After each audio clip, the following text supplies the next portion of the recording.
हमारा इतिहास काफी लंबा रहा है, जिसके पन्नों पर ना सिर्फ अच्छे बल्कि बुरे पलों का भी जिक्र किया गया है। कुछ पल इतने दुखद हैं कि हम चाह कर भी इसकी लिखावट को बदल नहीं सकते। किसे पता था कि 10 अप्रैल 1912 में इंग्लैंड से रवाना हुए टाइटैनिक का पहला समुद्री सफर उसका आखिरी सफर होगा। किसे पता था कि दुनिया का सबसे बड़ा टाइटैनिक जहाज पानी में डूब जाएगा। किसे पता था कि जिसको बनाने वालों ने कहा था कि कुछ भी हो जाए ये पानी में नहीं डूबेगा, और वो अपने पहले सफर में ही पानी में डूब गया। ये इतिहास का वो दिन था जब लाखों लोगों की जिंदगी का सफर एक ही दिन में खत्म हो गया। हम आज भी इस मंजर के बारे में सोचते हैं तो रूह कांप जाती है कि कैसा रहा होगा मंजर, कैसा लोगों ने महसूस किया होगा। मगर जब भी हम इस घटना के बारे में सुनते हैं या समझने की कोशिश करते हैं तो कई सवाल हमारे मन में आते हैं। यकीनन आपके मन में भी आते होंगे कि आखिरकार टाइटैनिक जहाज डूबा कैसे और इसे अब तक बाहर क्यों नहीं निकाला गया, जिसका कारण जानने के लिए तब से लेकर अब तक न जाने कितने लोगों ने अपनी जान गंवा दी। और अब फिर से समंदर में डूबे टाइटैनिक जहाज के मलबे को देखने के लिए 5 अरबपतियों को लेके जाने वाली टाइटन पनडुब्बी भी दुर्घटना का शिकार हो गई और साथ ही उसमें सवार 5 अरबपति यात्रियों की मौत हो गई। पिछले कई दिनों से कई देशों के बचाव दल उस लापता हुई पनडुब्बी को खोजने में जुटे थे।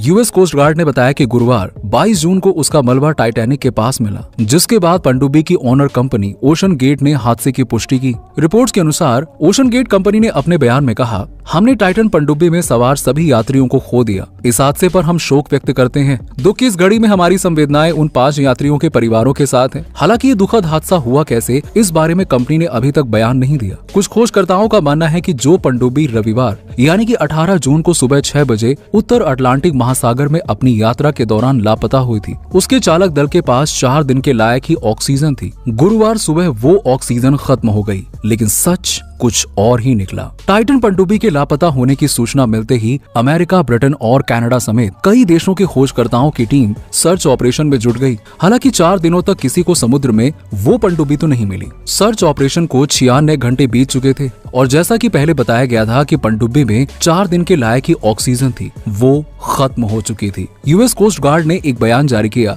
कि मध्य अटलांटिक महासागर में जहां 1912 में टाइटैनिक जहाज डूबा था, उसी के पास उन्हें पनडुब्बी का मलबा मिला है। एक रिपोर्ट में बताया गया कि लापता पनडुब्बी में 10 साल पुराने गेमिंग कंट्रोलर का इस्तेमाल किया गया था, जिसने काम करना बंद कर दिया था। वहीं कुछ विशेषज्ञों का मानना है कि पनडुब्बी जब गहराई में जा रही थी तो उसमें तकनीकी खराबी आ गई और ये भी हो सकता है कि वो टाइटैनिक जहाज के मलबे से टकराकर फंस गई हो। अमेरिकी अधिकारियों ने 22 जून को एक ट्वीट कर हादसे के बारे में बताया। उन्होंने कहा कि ओशन गेट की टाइटैनिक पनडुब्बी को खोजने का अभियान समाप्त हो गया है। उसमें 5 अरबपति यात्री सवार थे। दुर्भाग्य से वो अब जिंदा नहीं है। बहरहाल वहां से जुटाए गए सबूतों के आधार पर जानकारियां दी जा रही हैं। पनडुब्बी के ओनर ने हादसे पर दुख जताते हुए उसमें सवार लोगों को सच्चा खोजकर्ता बताया और कहा कि उन यात्रियों में अद्भुत साहस और महासागरों की खोज के लिए खासा जुनून था। कौन थे पनडुब्बी में सवार 5 अरबपति यात्री? एक्शन एविएशन के चेयरमैन हामिश हार्डिंग, टाइटन के चालक दल में ब्रिटिश बिजनेसमैन और खोजकर्ता हामिश हार्डिंग शामिल थे।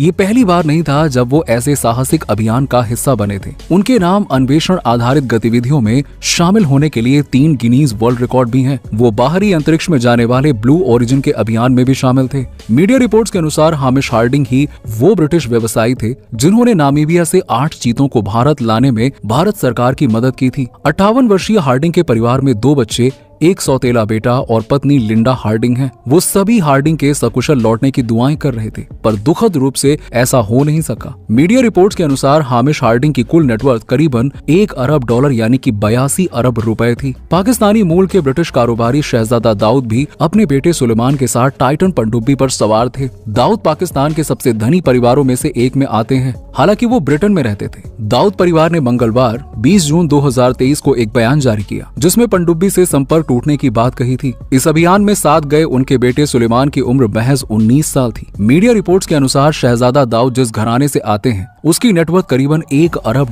भारतीय रुपए में करीबन 82 अरब रुपए है। पॉल हेनरी उर्फ मिस्टर टाइटैनिक। टाइटन पनडुब्बी में सबसे अनुभवी व्यक्ति फ्रांसीसी समुद्री गोताखोर पॉल हेनरी थे। उन्हें मिस्टर टाइटैनिक कहा जाता था क्योंकि उन्होंने किसी भी अन्य खोजकर्ता की तुलना में टाइटैनिक जहाज के मलबे के साथ सबसे अधिक समय बिताया था। वो वास्तव में 1987 में मलबे के लिए पहले मानवयुक्त मिशन का भी हिस्सा थे। उनकी उम्र 77 वर्ष थी। उनकी पत्नी की वर्षों पहले कैंसर से मृत्यु हो गई थी। पॉल हेनरी की नेटवर्थ लगभग 1.23 खरब रुपए होने का अनुमान है। पॉल हेनरी वर्तमान में RMS टाइटैनिक के अनुसंधान निदेशक के रूप में काम कर रहे थे। ओशन गेट के सीईओ और पनडुब्बी के पायलट स्टॉकटोन रश।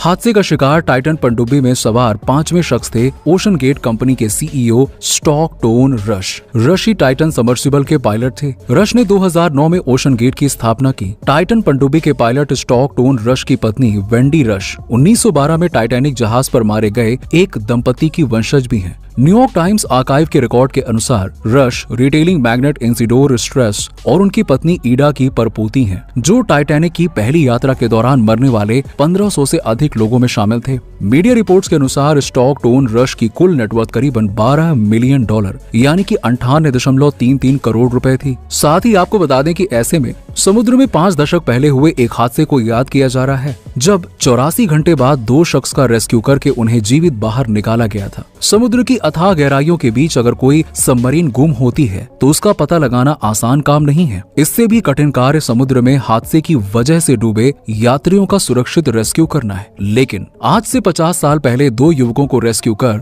बचाव कर्मियों ने साबित कर दिया था कि सब कुछ मुमकिन है। दरअसल वर्ष 1973 में टाइटन जैसा एक हादसा हुआ था, जब अटलांटिक महासागर में डूबने के बाद लगभग 1575 फीट नीचे चली गई थी। वर्ष 1973 में डूबी पनडुब्बी भी एक मिशन पर थी। सबमरीन जब गायब हुई थी तो वो समुद्र तल से लगभग 13,000 फीट नीचे थी। इस मिशन के तहत ट्रांसअटलांटिक फोन केबल बिछाने का कार्य हो रहा था। इस दौरान 2 ब्रिटिश युवक नीचे ही फंस गए थे। वो करीबन 84 घंटे तक समुद्र तल की गहराइयों में रहे, लेकिन उन्हें बचा लिया गया। 5 दशक पहले हुए इस हादसे के बाद बचाए गए 2 युवकों का नाम Guinness book of world record में दर्ज है। गिनीज बुक के अनुसार रोजर चैपमैन और रोजर मैलिसन को बचाया गया था। हादसे के वक्त चैपमैन की उम्र 28 और मैलिसन की उम्र 35 वर्ष थी। 85 वर्षीय रोजर मैलिसन ने हाल ही में एक इंटरव्यू के दौरान उस हादसे को याद किया। मैलिसन इंग्लैंड के ट्राउट बेक में रहते हैं। उन्होंने हादसे के दौरान मुश्किलों का जिक्र करते हुए कहा कि जब उनकी पनडुब्बी समुद्र तल से काफी ज्यादा नीचे चली गई तो उन्हें बचने की उम्मीद बिल्कुल भी नहीं थी। ऑक्सीजन बहुत कम हो गई थी। 3 दिनों के दौरान उन्होंने केवल नींबू पानी पिया और एक पनीर सैंडविच खाया। मैलिसन ने कहा कि हमें बचाने में 84 घंटे लग गए। हमारे पास पर्याप्त भोजन नहीं था, हमारे पास पर्याप्त ऑक्सीजन नहीं थी। ऐसे में बचने की उम्मीद तो बिल्कुल भी नहीं थी। घटना 29 अगस्त 1973 की है, जब दोनों आयरलैंड में कॉक तट से लगभग 240 किलोमीटर दूर एक ट्रांस अटलांटिक टेलीफोन केबल बिछा रहे थे। इस दौरान सबमरीन के एक हिस्से में पानी भरने लगा, जिसकी वजह से ये लगभग 1575 फीट तक डूब गई। हादसे का जिक्र करते हुए मैलिसन ने कहा था कि उस दौरान उन्होंने मुंह में कुछ कपड़ा डाल लिया था ताकि पानी के बीच झटकों के दौरान दांतों के बीच आकर जीभ न कट जाए। कितना अजीब है ना टाइटैनिक जहाज, जिसे दुनिया का सबसे बड़ा जहाज कहा जाता है और अपने पहले ही सफर पर डूब जाता है। तो दोस्तों, टाइटन पनडुब्बी में हुए इस हादसे के बारे में आपका क्या कहना है? नीचे हमें कमेंट सेक्शन में कमेंट करके जरूर बताइए और साथ ही हमारे चैनल को सब्सक्राइब करना मत भूलिए।